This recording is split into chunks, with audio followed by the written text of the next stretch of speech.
And yes, we're back. Shout outs to us for making it back. You, me, all of us for making it back today to watch this video. We're gonna watch it together because it's important to do stuff together, man. It's just important to do stuff together. That's why I made a YouTube because I was like, man, I want to watch stuff, but I don't have no one to like enjoy it with. So this is our viewing experience together. Because I know you haven't seen this video. I haven't seen this video. So it's like us watching it together. No cap, no cap. Anyways, let's get right into it. Why I stopped loving multiplayer games. And this is really like on some friend type vibe. Like me and my boy, me and my bro. Shout out to Els. Gang. We used to watch we used to watch what was the series? The My Way series with the Juggernaut. All that we used to watch videos literally in the kitchen slash dining room. It was a weird setup. But we used to watch it, bro, on laptop, watching videos together all the time, just laughing. And I think that's just lost, bro. That's just lost. So when's the last time you watched a video of someone just like not even on no couples type vibe, just like watch the video together? It doesn't happen. So let's get right into it, bro. I'm trying to bring it back. 2023, we're bringing it back. Watching videos together. Why I stopped loving multiplayer games. Overwatch, just it's on the wound, man. That's tough.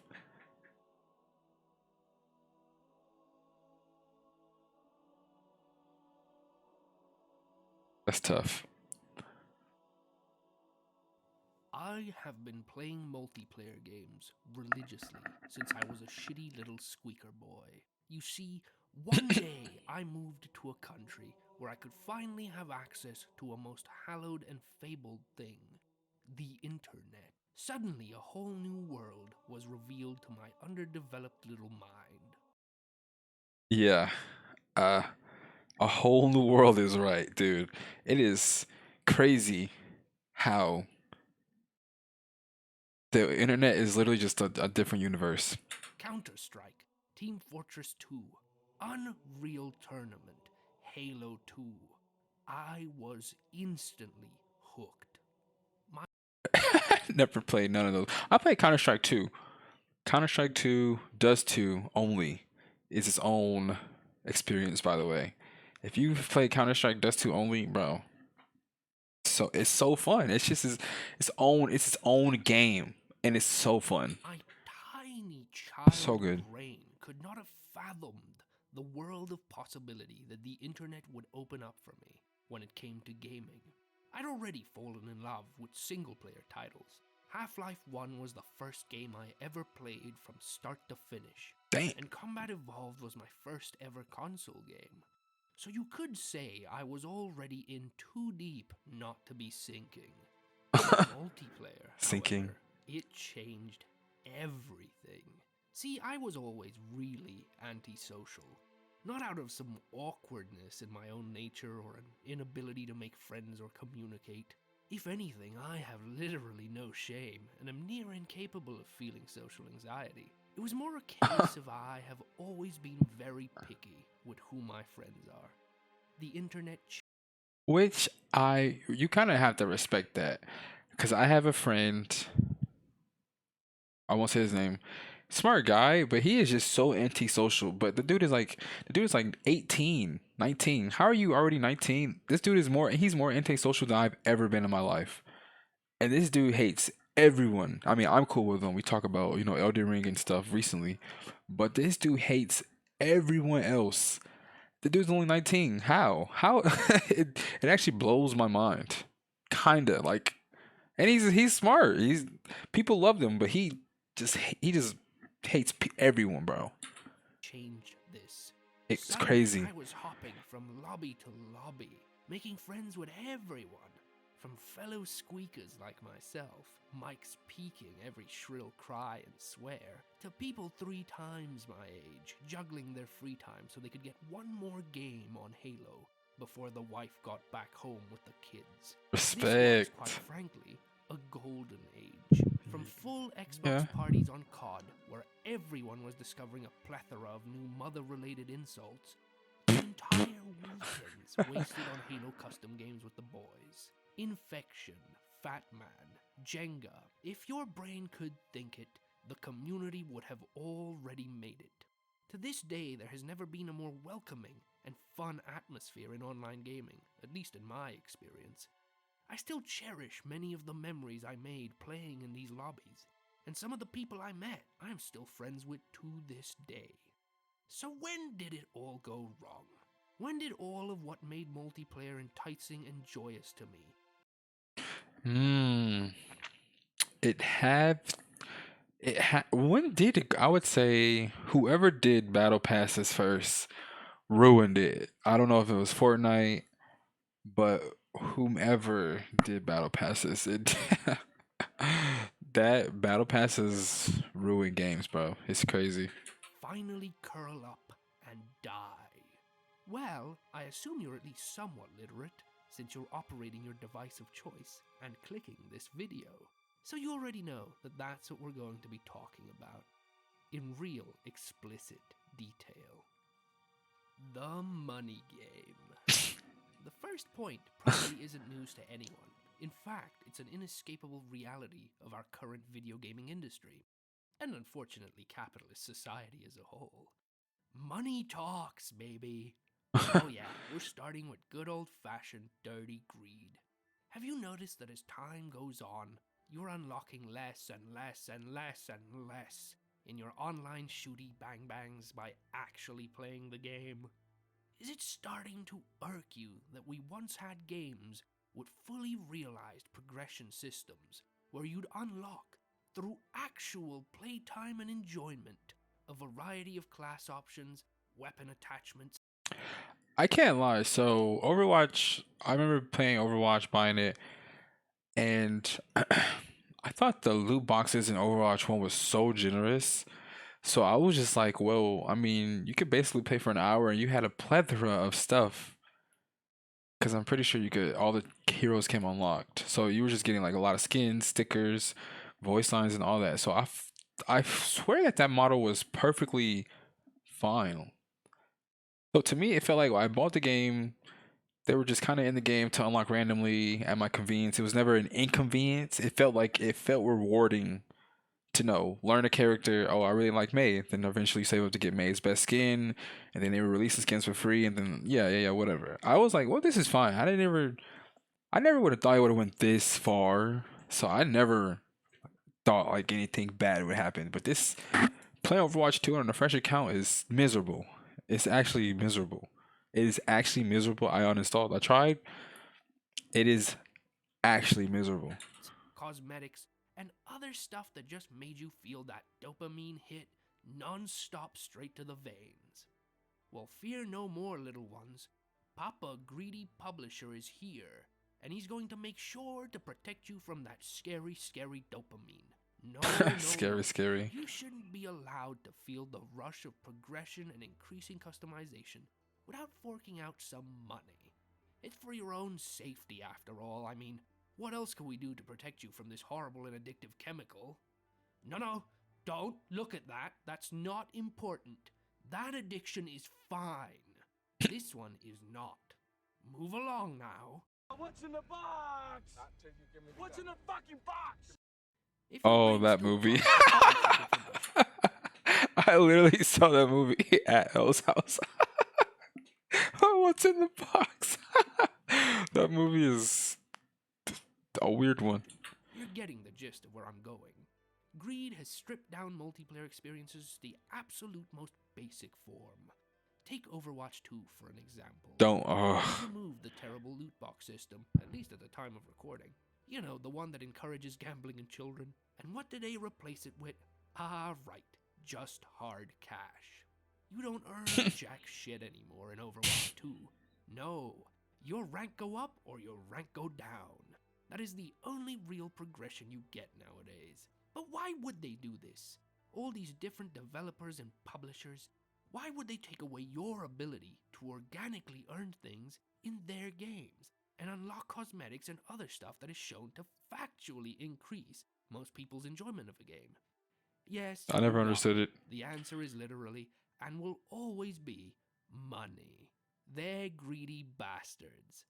They know that if you don't have any other way to unlock something, you'll feel pressured by that little crackhead inside your brain Oh, I'm sorry. Did you get addicted to crack? Did somebody get addicted to crack? to toss you $50 your What way the? for a few meaningless cosmetics. But they're not meaningless, are they? Not to you. Because surprise, surprise, people like to display their individuality and personality through their online personas. So, easy money, suckers. You want access to the things that will allow you to differentiate your character from everyone else's? Cough up the dough, buddy boy. This isn't progression to me. It's not even close, and it simply doesn't give me the same dopamine hit that the good old days on Halo unlocking recon through Vidmaster challenges did. The feeling of hitting max rank in Modern Warfare 2, the old one, and having access to The every old weapon one. in every loadout because I had earned it by playing the damned video game. I don't have fun in the long run if there is no tangible progression in a game. I simply get bored and I leave.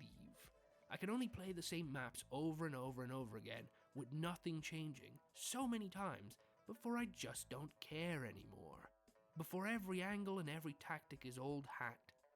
But progression used to at least provide some incentive to keep playing, to try different crap and experiment.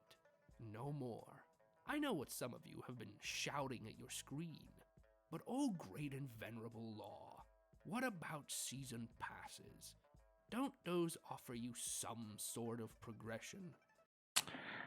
I think what season passes is like, I feel like season passes is a viable strategy, right? Again, I've someone who played League for 10 plus years.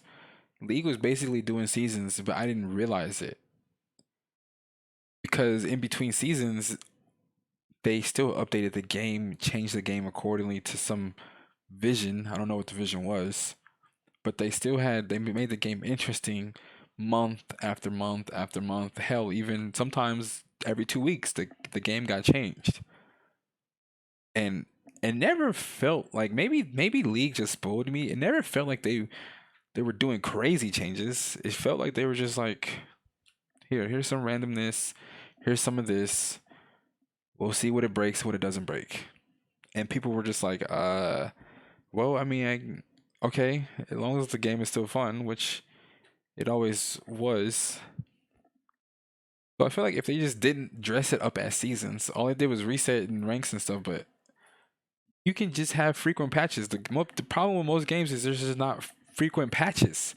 Like, I don't understand how you can. I like it blows my mind that we actually play games and there's patches 2 and 4 months apart. Like, it doesn't it doesn't even make sense. Like, I feel like it's not even hard. It's not even hard to change the numbers. You're just changing values. I swear it's not hard. I swear it's not hard, but I don't get it. It's just like, what do these people do at these companies in these dev rooms, bro? I want to know. Well, wouldn't you know it, little guy? I was about to get onto that right now. Season pass systems and FOMO. I don't think there is a single implementation of a system into video games that I hate more or will ever hate more than the season pass. Never say I that. know. That Don't was a say really that. hard-hitting statement, wasn't it? But of course, you're wondering why I despise season passes with such a burning passion. You'll argue that at the very least they're better than predatory loot boxes and gambling systems. And yeah, you're not wrong. But that doesn't invalidate the new, and to me, much more infuriating issue that they create. Stick with me here. I know most of you are probably too young or too lazy to have ever worked a real job. Trust me, I feel you there. Please. Work sucks, which is exactly why season passes also suck. Let me try to put this into simple words. I already have to work a job to survive and exist. And trust me, I loathe every fucking minute of it. Same. I don't want a second job, or a third, or a Same. fourth. Same. That's what season passes are. See, publishers started feeling the gambling heat when it came to the loot boxes, so there needed to be a new system. One that was still just as predatory and unfun, but at the very least didn't encourage This guy is still entire going, new and generations to none of become this even looks gambling interesting. fiends. Don't worry, we have Twitch streamers to help with that anyway. Well, Wait, what do you say? Twitch streamers. but at the very least didn't encourage an entire new generation to become gambling fiends. Oh, Don't worry, we have Twitch. Twitch streamers to help with that anyway. Well, here comes Fortnite. Yeah, do the funny dance emotes. The funny dancing ones.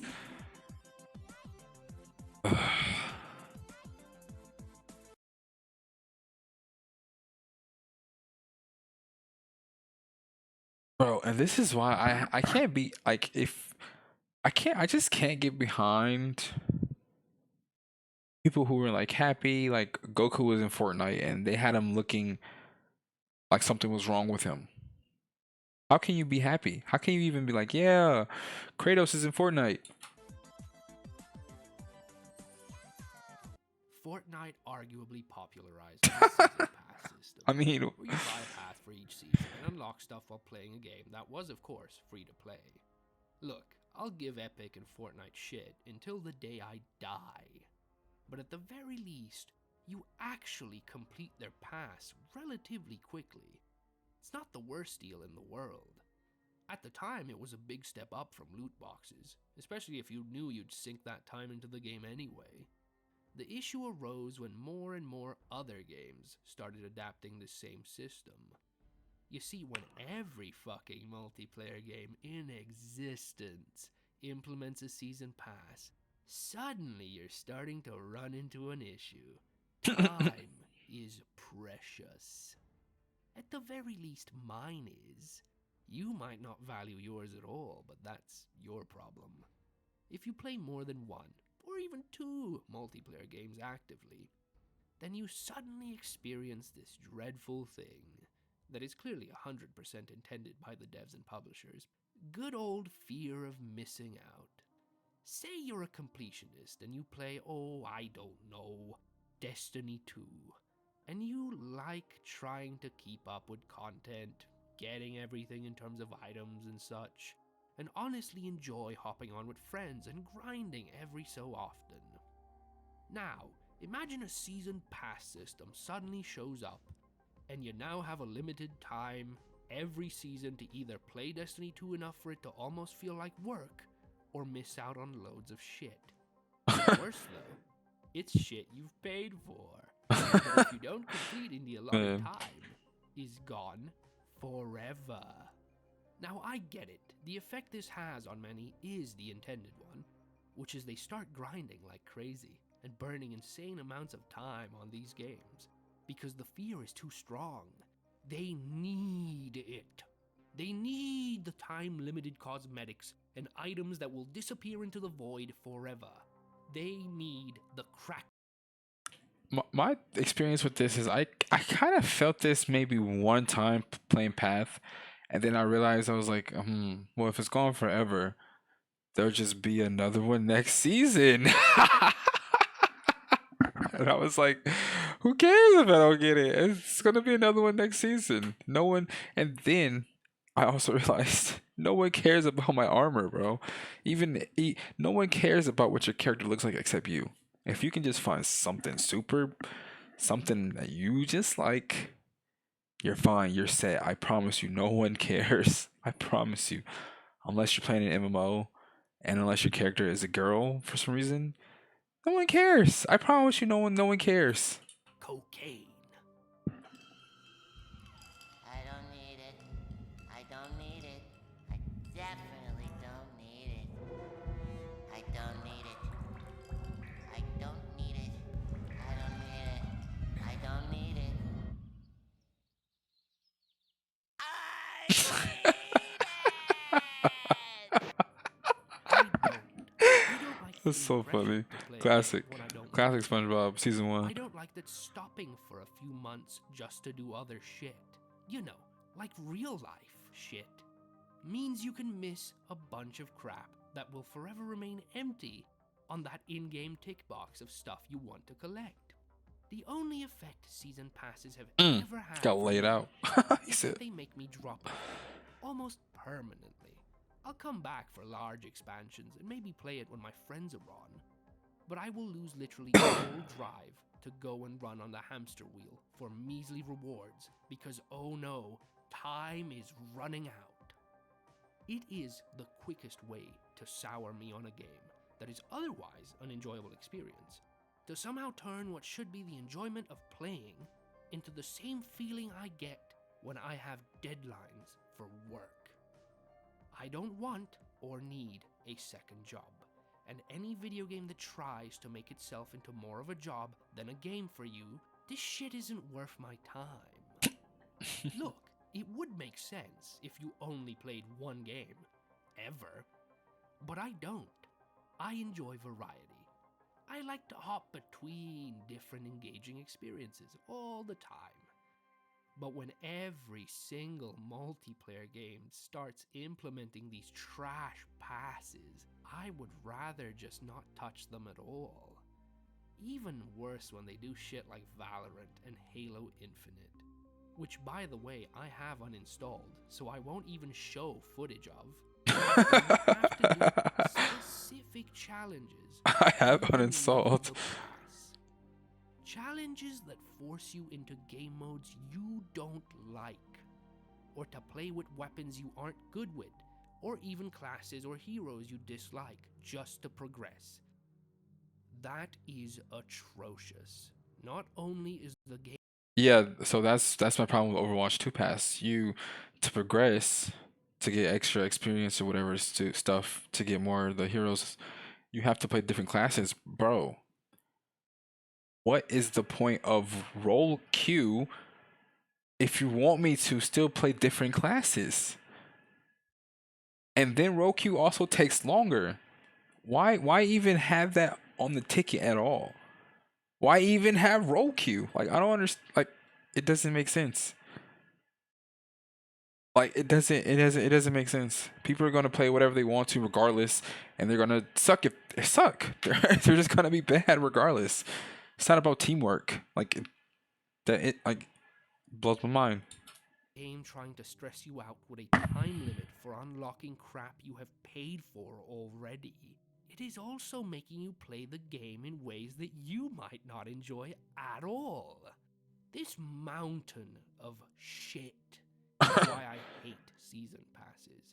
I rarely, if ever, spend money on them anymore, because I would rather dedicate my time to things and experiences that value that time. You want to see a few This looks kind of fun. examples of how this system Kinda, not can really. be implemented well? Look no further than the Master Chief Collection and Deep Rock Galactic. In the MCC, your season passes are all free and they never expire, so you can play the game whenever the fancy strikes you. Good. You'll just unlock stuff as you play.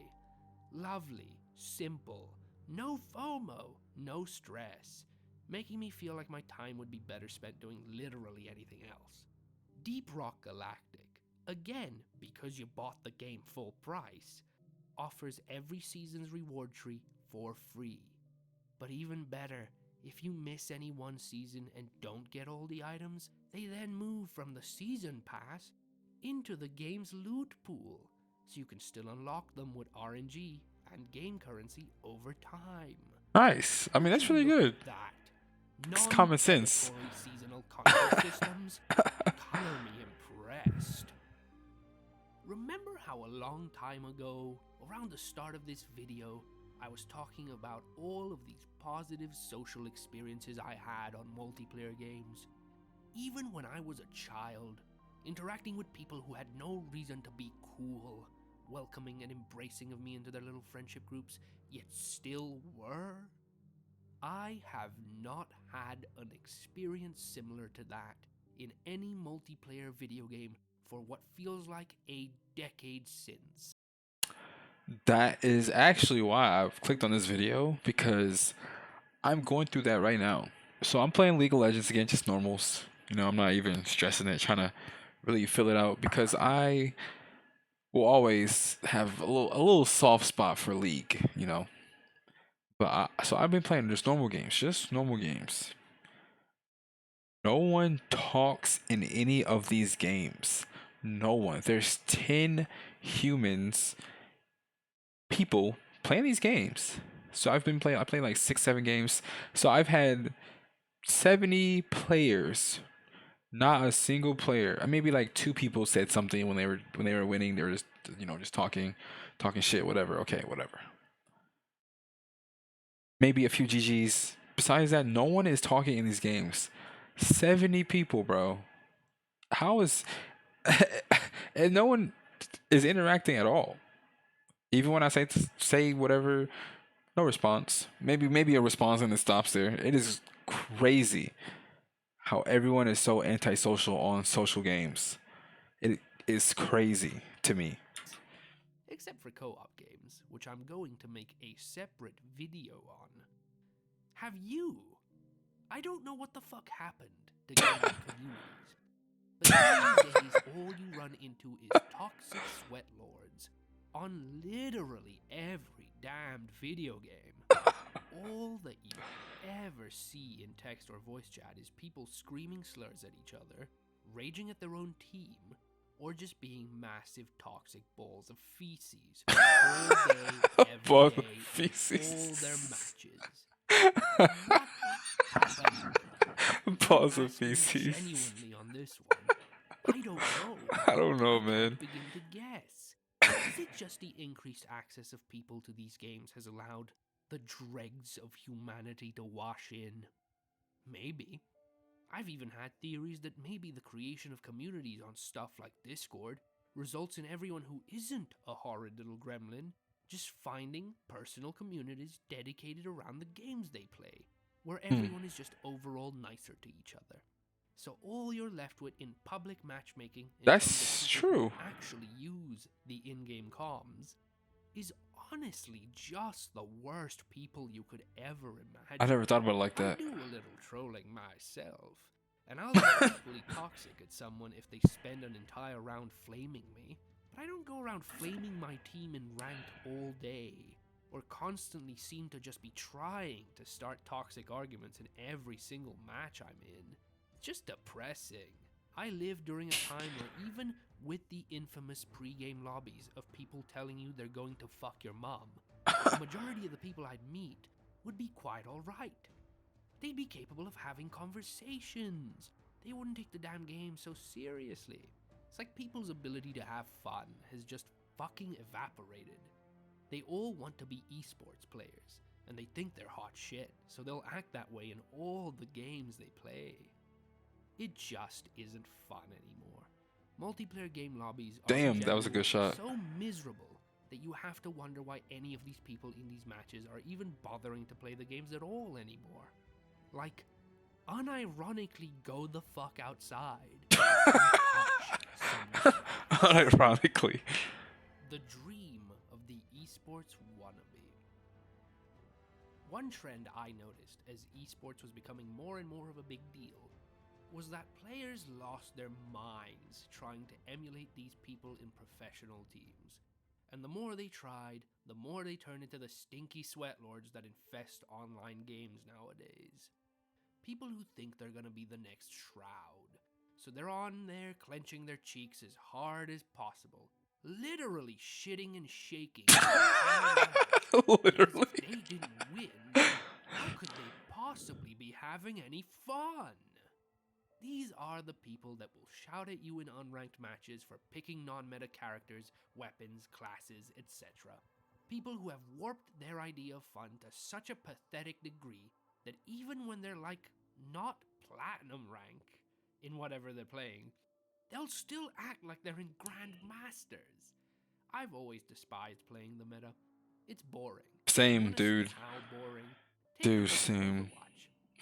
A slow, Same. incredibly boring meta to watch and play pretty much kneecapped the competitive esports scene. Well, now you have millions of little troglodytes trying to mimic their favorite nerd from Dude, something is in my eye.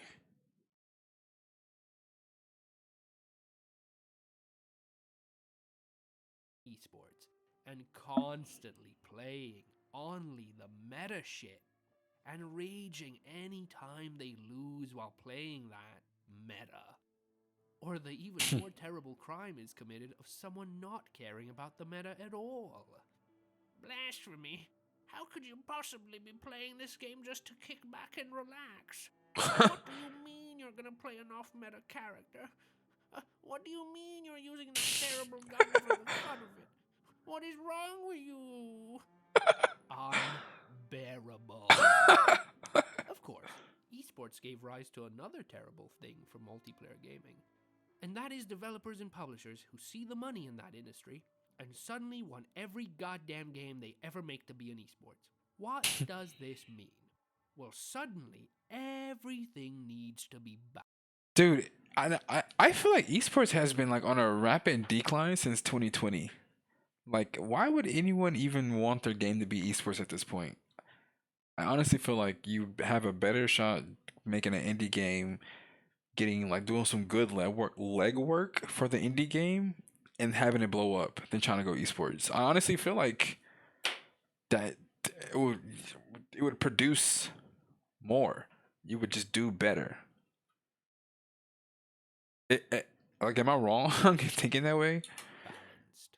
And the way terrible developers do this balancing, of course, is nerfing crap. Constantly nerfing anything that might be fun or interesting into the ground. Because if the game isn't balanced, then it can't have a competitive scene, right? You see this with pretty much every single modern shooter. You have dev teams constantly badly balancing and then rebalancing the game to a degree where it's almost comedic. One week, your main character might be S tier, and the literal next week he's Z tier because some professional nerds complain that they're broken. This also leads to balancing based on data, but that needs to be an entire video all on its own. Look at the blog post the Overwatch devs released recently to the time of this recording, where they discussed how they balance off data, such as hero pick and win rates. You want a quick and dirty example of why balancing off win rates That's the is a wrong terrible data, fucking bro. idea? Because there can be a lot of bias in how someone reads data. For example, they could see a hero who has an incredibly high win rate. That means they have to be busted, right? So let's nerf the shit out of them. When in reality, they're a niche character who sucks. So nobody but the people who have mastered this character will ever pick them. Thereby, high win rate, yes, because the only people who can even play the crappy character are the ones who have learned them inside and out. The balancing rabbit hole is infinite, and it only gets worse all the time. So we're not going deeper into it without a tab of acid on hand. It's interesting because it's like have something that's really good. Like 60% of the time it does well, but it requires, let's say, 100 hours of practice, right? Is there something wrong with that if the entry to the 60% win rate is 100 hours?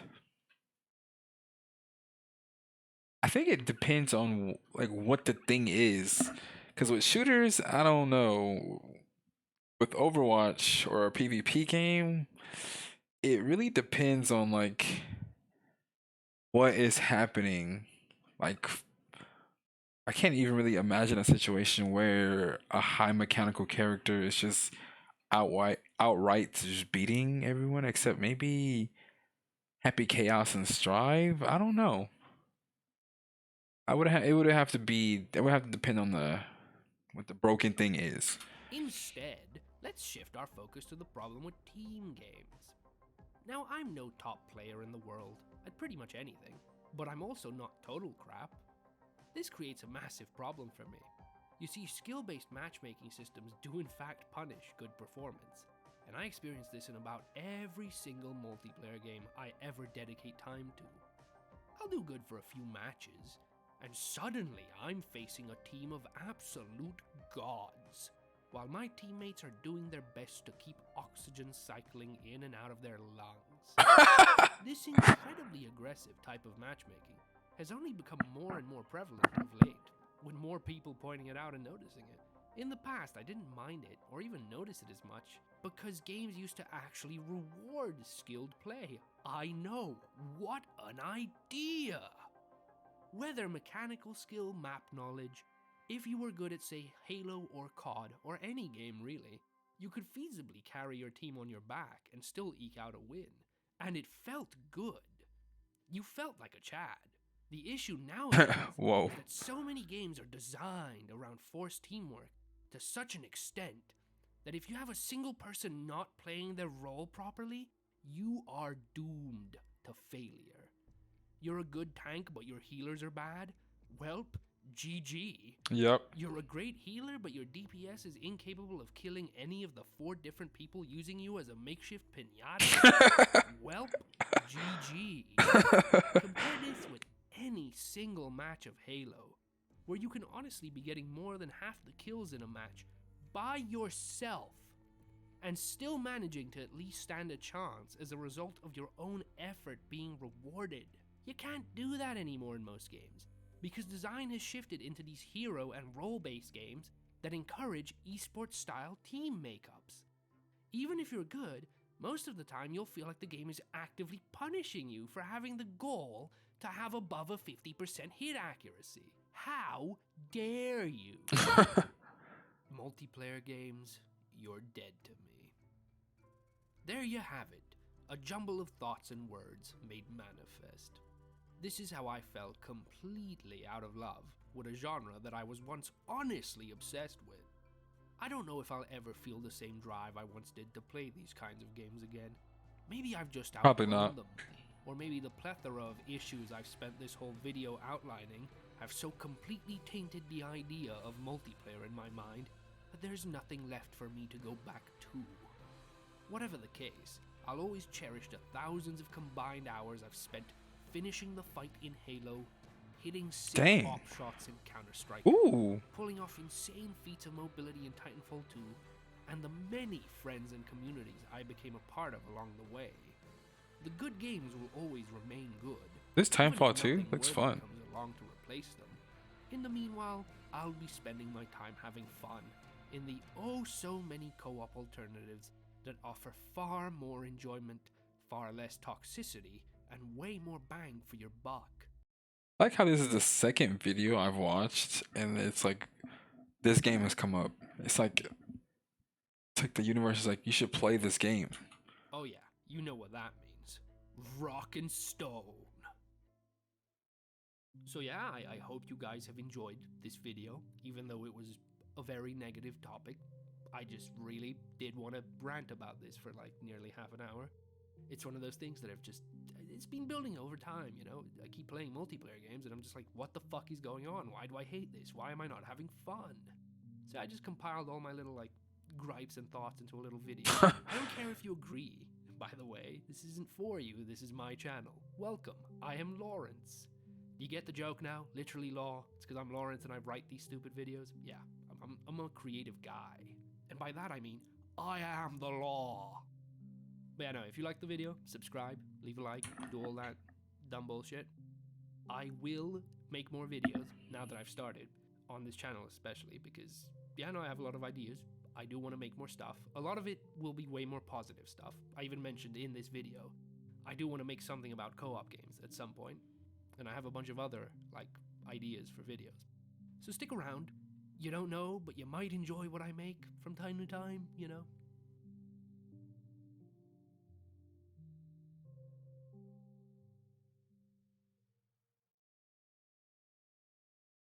I like that little beat. Huh. Well, that's the video.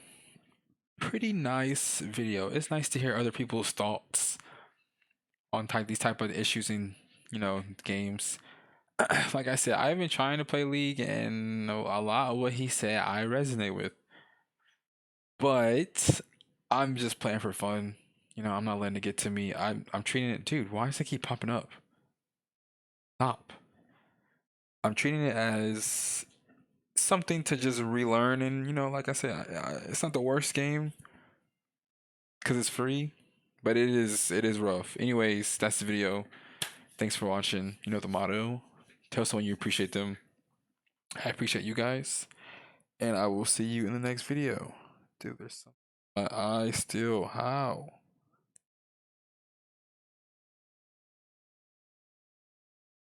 Good lord. Jeez. Okay. Peace.